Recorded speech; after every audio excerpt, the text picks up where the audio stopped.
Olá, bem-vindos a esta aula. Sou Jamile Âmbar, especialista em fisioterapia cardiorrespiratória. Na aula de hoje, nós vamos falar sobre equilíbrio ácido-base, sobre o potencial do hidrogênio dentro das soluções, quando ele está elevado, quando ele está em valores menores, o que vai determinar, esses valores de pH, acidose ou alcalose, mais ácido ou mais base. Para que haja um equilíbrio entre ácido e base, entre a quantidade de ácido e de base, nós temos alguns valores de referência, tá? 7,35 a 7,45. Mas para que tenha esse equilíbrio, é importante que o pH ele esteja dentro desses valores de normalidade. Existem no nosso organismo alguns sistemas tampões que eles podem se ligar ao hidrogênio sem alterar esses valores de pH. Lembrando que o íon hidrogênio é o íon mais importante do sistema biológico, tá? A concentração de hidrogênio nas células e nos líquidos biológicos, elas podem influenciar a velocidade de algumas reações químicas, a forma como essa reação, como essa reação química acontece, a função de algumas enzimas, assim como também de outras proteínas celulares e a integridade das células. Vamos então ver o conceito aqui, conceituar primeiro o que é ácido, o que é base. Nós vamos passar aqui, exatamente como está nesse slide aqui. Ácido é toda a substância que em solução aquosa ela libera como cátion o íon de hidrogênio, que é o H+. Base, toda substância que em solução aquosa se dissocia e ela liberando um ânion oxidrila, que é o OH negativo. Bom, então, o que é esse potencial hidrogênio-iônico? Esse potencial aí do hidrogênio, esse pH, Então, a concentração do hidrogênio em uma solução do nosso organismo é que vai mostrar para a gente, essas unidades de pH. Aqui nós vamos ver, então, como que acontece, como que se faz para manter essa homeostasia, Porque se ele eleva, se ele abaixa, pode entrar em acidose ou alcalose. Mas o nosso organismo, ele dispõe de alguns mecanismos para manter essas concentrações de hidrogênio dentro desses valores 7,35 e 7,45, que nós chamamos de valores de referência, ou valores de normalidade, ou seja, que buscam manter essa homeostasia. Nós sabemos que essas faixas são mais compatíveis, com faixas de sobrevivência entre 7,0 e 7,8. Estando abaixo, nós falamos acidose, estando acima de 7,45, alcalose. Então, este é o pH do sangue arterial. Faixas muito inferiores ou valores muito inferiores, 6,8 abaixo ou acima de 7,8, já saem dessa faixa de sobrevida, de sobrevivência. Aqui, o pH, nós vamos mostrar, como que classificamos esses distúrbios ácido-base. Quando é renal, da função renal que nós falamos metabólica, e quando função respiratória, que é o pulmão, o principal órgão aí que trabalha para a parte respiratória. O pH, ele fica anormal quando algumas concentrações se alteram. Por exemplo, quando falamos dos distúrbios da parte metabólica, se houver alteração, primariamente uma alteração no bicarbonato, secundariamente o sistema respiratório ele pode responder com uma alteração na PaCO2, através de movimentos respiratórios e de frequência respiratória.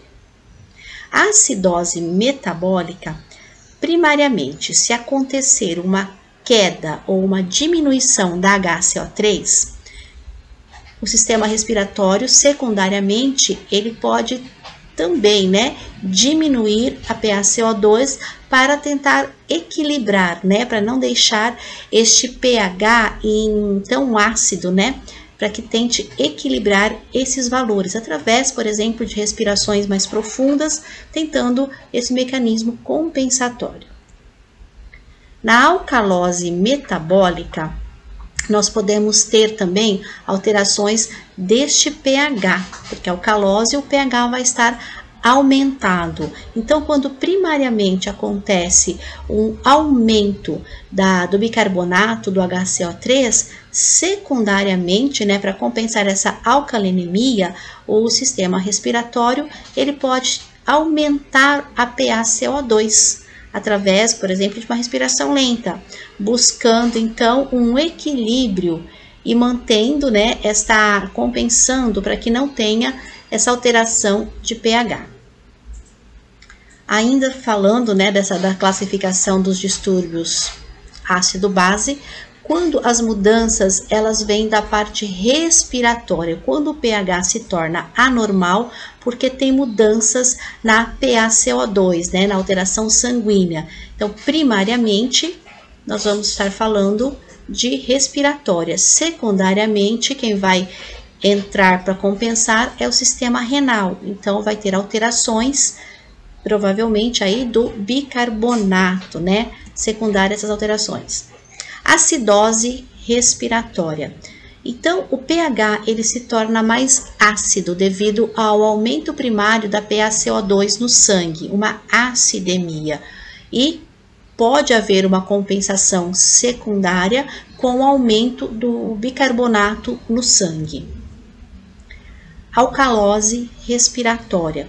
Então, o pH ele se torna mais base pela diminuição primária da PaCO2 no sangue. E como resposta secundária, pode haver também uma diminuição do bicarbonato, tentando esse mecanismo de compensação. Algumas causas mais comuns nós vamos falar aqui quando acontecem esses desequilíbrios entre o ácido e a base, mostrando um pouco o lado mais prático, né, o lado mais do dia a dia, da nossa rotina.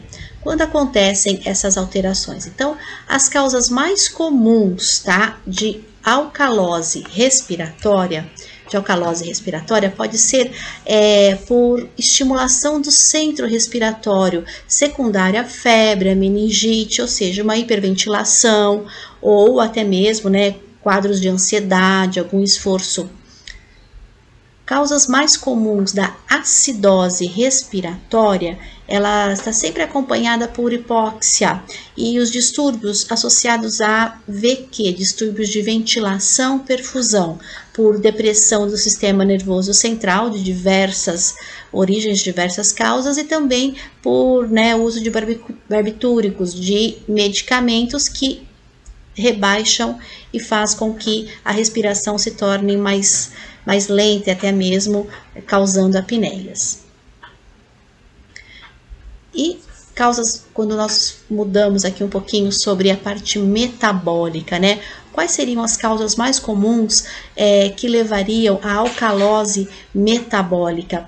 Por exemplo, perda de ácido gástrico, como vômito, ou até mesmo pela parte renal, né? Perda renal de hidrogênio. E da acidose metabólica, as causas mais comuns que são encontradas, a diarreia, insuficiência renal, diabetes, né, cetoacidose diabética. Então, são, né, causas comuns, não quer dizer que elas seriam estritamente associadas a só umas dessas disfunções, porque muitas vezes o paciente tem disfunção renal com respiratória e outros fatores também que podem estar associados. Esta é uma curva de dissociação da hemoglobina junto com o pH. O que nós estamos observando aqui? Que no meio mais básico, ele dificulta a liberação do oxigênio e facilita a ligação deste oxigênio com a hemoglobina, facilitando então o carreamento do oxigênio para os capilares pulmonares, tá? Como que está representada aqui esta curva? Nós temos o eixo Y aqui, né, que vai de 0 até 100, que é o percentual de saturação de hemoglobina com CO2. Nós temos aqui no eixo Y a pressão de oxigênio em milímetros de mercúrio, também de 20 a 100 na escala. E nas linhas, na linha do meio aqui, que é a pontilhada, são os valores de pH dentro da normalidade. O que está na linha contínua, nós temos o valor do pH acima da normalidade, que nós estamos falando de alcalose, né, mais alcaló. E aqui embaixo nós temos pontilhado acidose, né, em torno de 7,2. E os pontos aqui, né, de primeiro ponto, segundo e terceiro ponto, onde nós podemos comparar a pressão de oxigênio com o percentual de saturação desse oxigênio com a hemoglobina. Eu fiz aqui um esquema para resumir esta nossa aula, para a gente ficar, né, para fixar bem tudo que foi falado aqui. Então, nós vamos explicar como que está representado aqui este tópico, tá? Nesse esquema, nós vamos começar primeiro aqui mostrando o valor, né, do pH. O que eu vou falar primeiro para vocês? Ácido, ou seja, o pH, ele está baixo, tá? Ele está baixo, tá menor que 7,35, então ele é ácido. E na primeira, aqui, na nossa primeira coluna aqui, nós vamos falar sobre respiratório e na segunda sobre metabólico. Bom, o pH ácido, ele pode acontecer por excesso de CO2, ou seja, quando o gás carbônico está elevado. Nesse caso, sendo respiratório, eu estou falando de uma acidose respiratória. E o que eu vou olhar depois que eu já, né, vi a primeira situação aqui? Eu vou ver qual é o HCO3 ou qual é o bicarbonato. Se o bicarbonato está alto, o que está acontecendo? Ela está compensada. Se o bicarbonato está baixo, então é uma acidose mista. Do outro lado, eu vou conversar aqui, né, resumir um pouquinho da parte metabólica, tá? Então, causado pela diminuição, a acidose, ela é causada aqui pela diminuição do bicarbonato. Acidose metabólica. Eu vou então ver qual é o CO2 da parte respiratória. Se o CO2 também, né, se ele está alto, então é uma gasometria e uma acidose mista. Se o CO2 também caiu, então compensado. Lembra, né, que um sistema tenta compensar o outro, o renal com o respiratório ou o respiratório com o renal. Seria sempre as causas primárias e causas secundárias. Neste segundo slide aqui, nesse segundo resumo, nós vamos falar sobre base, pH elevado, acima de 7,45. Quando o pH se eleva, né, se for da parte respiratória, nós teremos primeiro, então, uma diminuição do CO2. Se tem uma diminuição do CO2, eu estou falando de uma alcalose respiratória. O que eu vou olhar? Qual é o HCO3? Se ele está alto, então ela é mista. Se ele está baixo, então ela está compensada. E a parte metabólica, o que eu vou olhar aqui, né? Se aumentou, eu estou falando de base, então, com certeza, o HCO3 ele aumenta. Alcalose metabólica, eu vou olhar o CO2 também. Se o CO2 se elevou, é compensada. Se o CO2 está baixo, então ela é mista. Bom, pessoal, eu agradeço muito para todos que ficaram até o final dessa aula. Muito obrigada. Curtam o meu canal e fiquem, né, se inscrevam, que nós teremos todos os dias novas aulas para vocês.